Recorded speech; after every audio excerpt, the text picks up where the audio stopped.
What's going on, everybody? This is Afro Think Tank.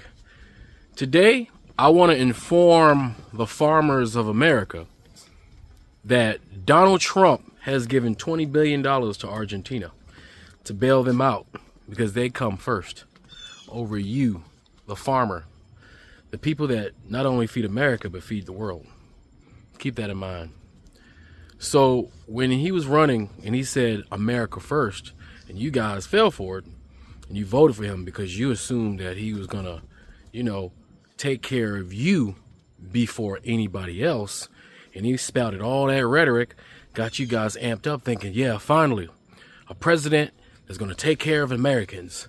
I want you to know, just in case you did not know, that Donald Trump's mother is an immigrant, and the father is a first-generation immigrant. Donald Trump is on his mother's side a first-generation immigrant, and on his father's side a second-generation immigrant. He has no roots in America. He has no loyalty in America. But he convinced you guys, or ABC and NBC and all the news networks that pumped him up, convinced you guys that somehow he was for America.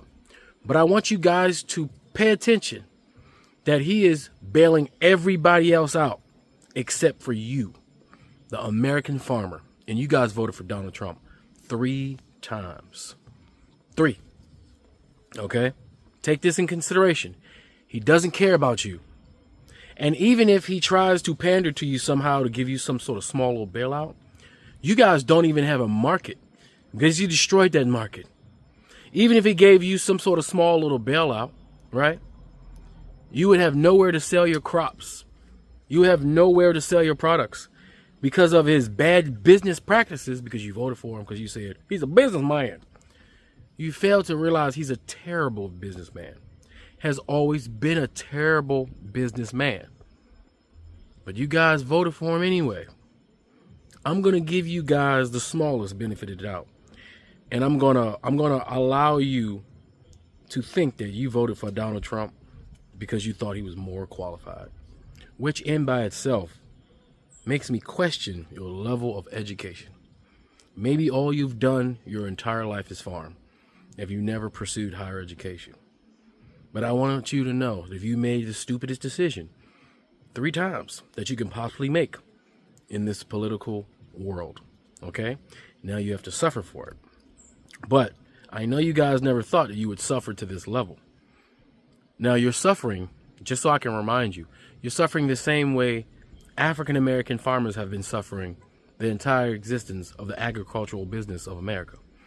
Because your white supremacist government has been doing the same thing to us that you guys are currently feeling right now, as they have bailed you guys out. They gave you your farms. You guys didn't buy those farms at market prices. The government gave you guys millions and millions of acres for free. Your great-great-grandparents, your grandparents got all that land for free, and all they had to do was grow what the government said grow. And you guys made a covenant with the government that they will help take care of you and subsidize you so that you can have a thriving farming business. Even though your profit margins are very minuscule, meaning any fluctuation in the market, you guys are in the hole, as you guys are in the hole right now. In the situation you guys find yourselves in, you small farmers who have thousands and thousands and thousands of acres, there are big box corporations, the same ones that's buying up all the real estate. They want to buy up your real estate because you are sitting on prime real estate. So giant corporations are waiting for you to default, like many of you farmers are doing right now. You're defaulting on your loans because when it's growing season, you guys go to the bank and you get those farmer loans, and you put everything that you own as collateral, including your Ford F-150 and your Dodge Ram trucks. Y'all put your houses and your mortgage up because you just know that the government's going to subsidize you and you're going to have a market to sell your products. This time you don't. So you guys are y'all about to run into a cliff, and there's no one there to save you. And this is a result of your unintelligent vote. Like I said, I'm going to let you get away with saying you voted for him because you thought he was the better candidate. Even though we all know what it was. You see, other people and from other countries may not know what it is. Other immigrants and POCs may not know exactly what it is. You can tell yourself and all your other white European brothers and sisters that that's not what it is. But remember, African Americans know you better than you know yourself. There is no amount of lies that can come out your mouth that can convince us otherwise, because we know the truth. We know what's in your closet because we've been in your closet. And some of us are still in that closet in pieces. So you can tell anybody lies all you want, but you can't lie to the African American. You understand? But with all that being said, now that most of you guys are about to lose your farms to big box corporations who wants to gather up all your land and sell the very same products that you guys were making for decades and decades and decades, and they're going to make it cheaper, and all of a sudden they're going to have all kinds of markets to sell it to. All your enemies. As a matter of fact, the crazy part is them bailing out Argentina. Those are your ops. Those are your agricultural ops. And because of Donald Trump's actions and tariffs, Brazil, which is another op of yours, they are winning. Their markets is booming. Every country that wanted to compete with America in the agricultural industry are all winning because Donald Trump systematically destroyed the agricultural industry in America. And it's going to take a long time to recover. As a matter of fact, you're probably going to have to sell your product even cheaper.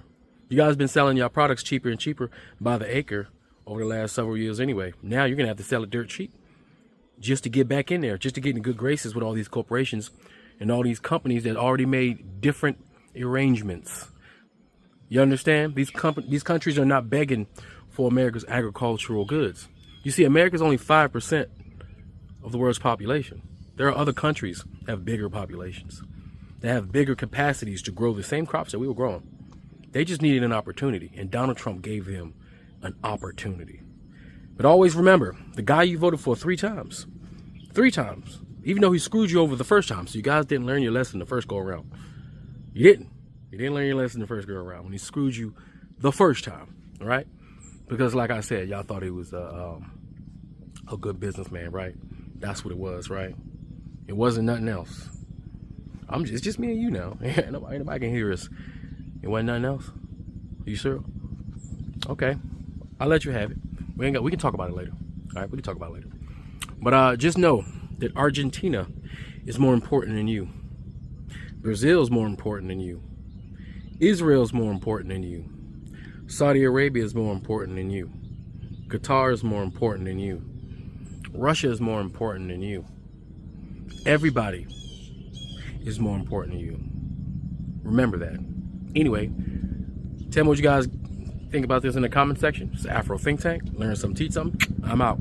Right now, the Trump administration is talking about using $20 billion to bail out Argentina. So why is Trump abandoning his America First stance to help a foreign leader? And who exactly is Argentina's president Javier Milei, whose nickname is the Madman, who calls himself an anarcho-capitalist, and who is the inspiration for Elon Musk's federal cuts and chainsaw stunts? This crisis actually goes back to 2018, when the first Trump administration pressured the International Monetary Fund, the IMF, to give the biggest loan in its history, $57 billion, to the conservative president of Argentina at that time, Mauricio Macri, who was a wealthy former business partner and personal friend of Donald Trump. The goal of this previous bailout was to stabilize Argentina's economy and reduce inflation in the lead up to the 2019 election, which Trump wanted Macri to win. Now, despite Trump's meddling, Macri was very unpopular and he lost the 2019 election. But the new administration that followed was left with an enormous unpayable debt owed to the IMF,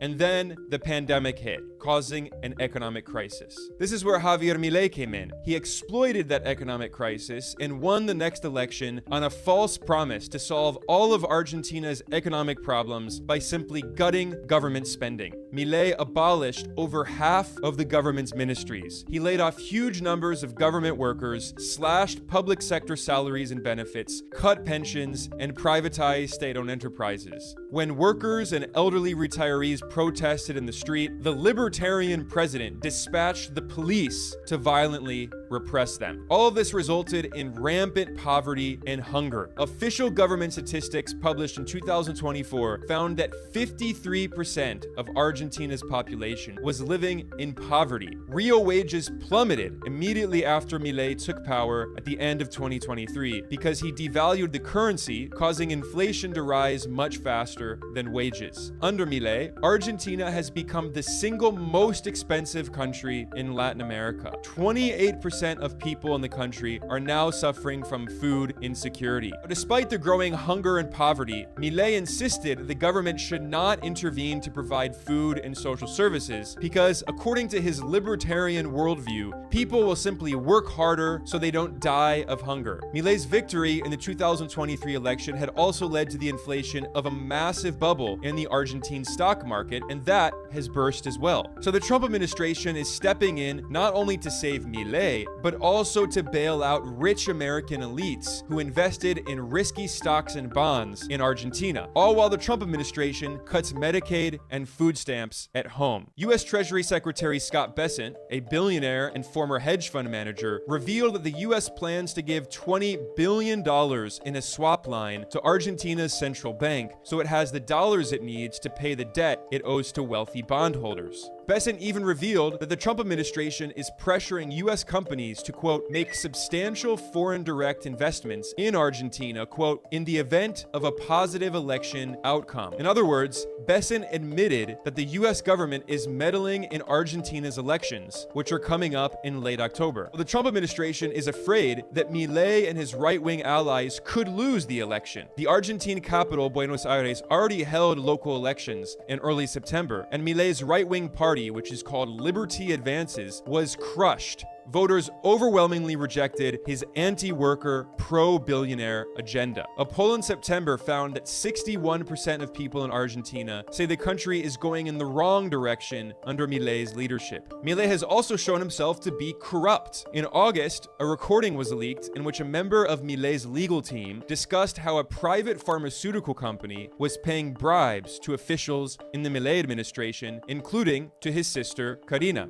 She was accused of stealing $500,000 per month from Argentina's National Disability Agency by channeling it through the pharmaceutical corporation. Trump and Milei have also both carried out similar corrupt schemes. Like the US president with his shady Trump coin, Milei scandalously promoted a meme coin rug pull that caused his own supporters to lose billions of dollars in what became the biggest ever crypto theft. The Trump administration is trying its best to help Milei, but the reality is this probably isn't even going to work. It's likely that Milei and his Liberty Advances party will lose the elections in late October. And while the bailout could temporarily help to stabilize the Argentine economy, it will not permanently fix the crisis. What's also ironic is that Trump's bailout of Argentina is hurting American soybean farmers, many of whom voted for Trump. Meanwhile, the journalist Judd Legum pointed out that one of the biggest benefactors of the Trump administration's bailout is an American hedge fund manager and billionaire named Robert Citrone, who has bet big on the Argentine economy. He also just so happens to be friends with Scott Bessent. Once again, Donald Trump is putting the interests of wealthy investors and billionaires above those of workers. That's the real reason why Donald Trump is handing out $20 billion to the government of Argentina while he's slashing social spending at home. So as everybody knows, we bailed Argentina out like last week, right? We sent them $20 billion, even though they were actively undercutting our own soybean farmers on U.S. soil by selling soybeans below market price to China, who hasn't bought a single soybean from the U.S. this year. But that is just mere cliff notes to the fucking chaos. We gave the leader of Argentina $20 billion, and this is what he did.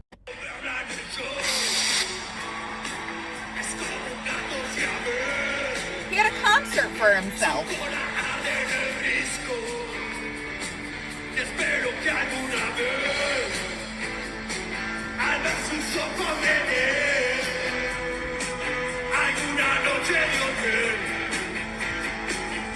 Mi boca no hay control, me voy cayendo.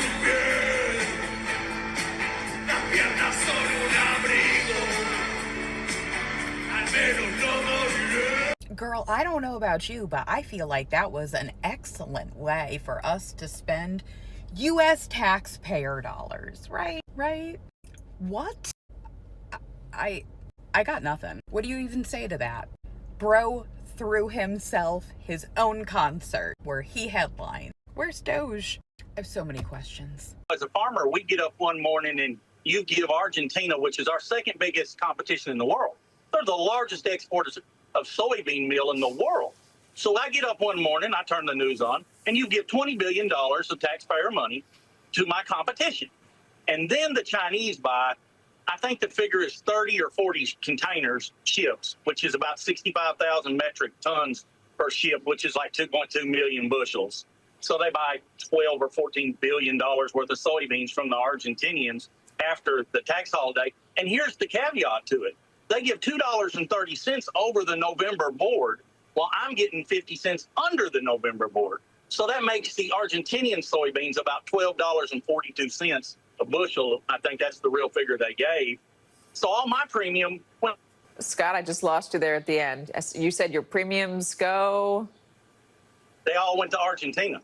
Hey everybody, well there it is folks. Argentina is selling all of their soybeans to China now because of the tariffs that Trump has initiated against other countries. And it's not that Trump has initiated tariffs on soybeans to China or anything like that. It's just China's like, we don't need you. So there it is, $47 billion that would have gone to the 500,000 American soybean farmers are now going to Argentina. Now, American farmers, almost 80% of them voted for Trump. So if you have 500,000 soybean farmers, that means 400,000 of them who are now on the verge of going bankrupt voted for Trump. And I saw in another TikTok video, I'm not prepared to talk about it, but this guy was really good. I really should give him a shout out. I will in the notes or something. He came across my feed that there's this company called Acre Trader. And guess what they specialize in? They specialize in buying up distressed farms. Guess who's a major shareholder in that? J.D. Vance. So, while America is giving $20 billion to Argentina to prop up their government, American farmers are out of almost $50 billion. Not a single Chinese order has been cut on soybean farms this year. It's absolutely incredible. And Trump is destroying the American farmer. It's just crazy. He is not helping the farmer. I mean, we farm about 3,500 acres. We are going to be so far in the red. We've got a real disaster with this tariff deal. I mean, for the first time in 20 years, China's bought zero soybeans and zero new crop corn out of this country, from 12 billion to zero. I farm 800 acres by myself. I can't afford any help. I farm with paid for equipment. All my tractors are 50 years old, and I can't hardly make this deal work.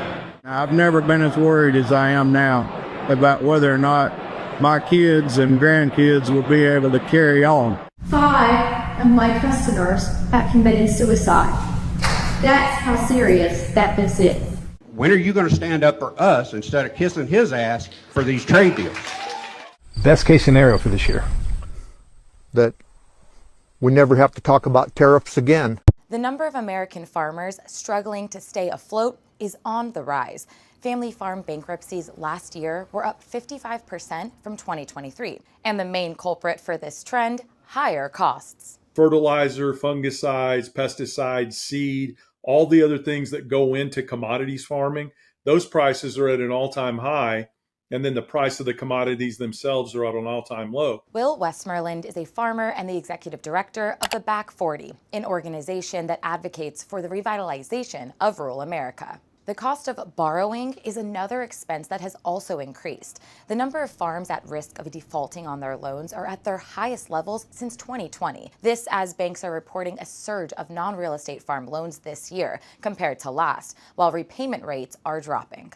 A lot of farmers that have already spent through their operating capital to pay for these higher input costs, and there's no confidence they're going to be able to pay these loans at the end of the year. A lot of farmers are running on very tight margins. Josh Baitke is a policy editor for Farm Progress, which provides agricultural news, data, and resources to American farmers and ranchers. He says since family farms already run on tight margins, they are struggling to adjust to these increased expenses. So any hiccup, any type of bad year, and a lot of these small farmers are facing, bankruptcy and financial ruin. Now, in the midst of these rising bankruptcies, almost $66 billion in agricultural aid is on its way after the passing of President Trump's Big Beautiful Bill. The majority of that money will be invested in crop insurance and increasing payouts for some commodity programs to help farmers make up the difference if their profits fall below a certain average. So, could this slow the trend of family farmers' bankruptcy filings? $66 billion is very welcome. That will help. But these other economic factors are still going against them. And while the support in the Big Beautiful Bill is welcome, that doesn't necessarily address those longer term issues. Two major issues central to President Trump's policy agenda are pushing up these farmers' expenses: tariffs and immigration. The president's tariffs have caused disruption in the ag industry before. President Trump launched a trade war with China in his first term. That decreased demand for American-grown products. Soon after, family farm bankruptcy filings reached a decade high in 2019. In response, the federal government paid out record levels of subsidies to farmers. Now, in his second term, there is some uncertainty about how new tariffs will shape the agricultural industry. In the ag sector, our input costs are so large, and it's such a huge part. Raising those costs can be really harmful. I'm not optimistic that these tariffs are a good thing for the agricultural sector. Todd Keithy is a professor of agricultural economics at Purdue University. While Keithy isn't confident these tariffs will benefit the agricultural economy, especially in the short term, he says farmers do believe it will help them in the long run. And in my conversations with farmers, I think there's a lot that say like, oh, this will be bad for us in the short run. But they feel that sort of the global economic system needs shaking up. We got to do what we can to gut this one, and it might hurt us in the short run, but we got to build up a new sort of set of trade relationships. Keithy also says these farmers are hopeful the federal government will pay subsidies out to make up the short-term losses. While most farmers are optimistic these tariffs will benefit them, Westmoreland is worried tariffs will reduce demand for American-grown products. We are seeing this already play out with soybean exports. China bought about half of all soybean exports from U.S. farmers in the 2023-2024 commodity marketing year. Now, China has yet to put in a pre-order of U.S. soybeans as the harvesting season begins. We don't just feed the United States, we feed the world. So farmers have always very heavily relied on the international sales presence to keep things driving from a financial perspective in rural America. Tariffs and trade battles may reshape the global demand for U.S. farm goods, but the president's nationwide crackdown on immigration threatens to drive up production costs as well. The president has been unequivocal that there will be no amnesty, and I think that's very, very important. I and the rest of our cabinet certainly support that, effectuate that, and make sure that happens every single day. There are more than 2.6 million people working on farms across the U.S. A USDA study found that over 2/3 of crop workers are foreign-born. This same study found that 42% of crop workers do not have proper work authorization, but collecting reliable data for the industry as a whole is challenging. There's generally a shortage of farm labor, which is the reason why you have a lot of these undocumented workers working on American farms. The administration contends that there are enough workers, native-born workers, to take their place. But most people in agriculture just think that's not a realistic expectation to have people with no experience in agriculture take these jobs for very low pay. And Westmoreland says a way to help reduce the amount of undocumented migrants in the agricultural industry would be to address challenges with the H-2A visa.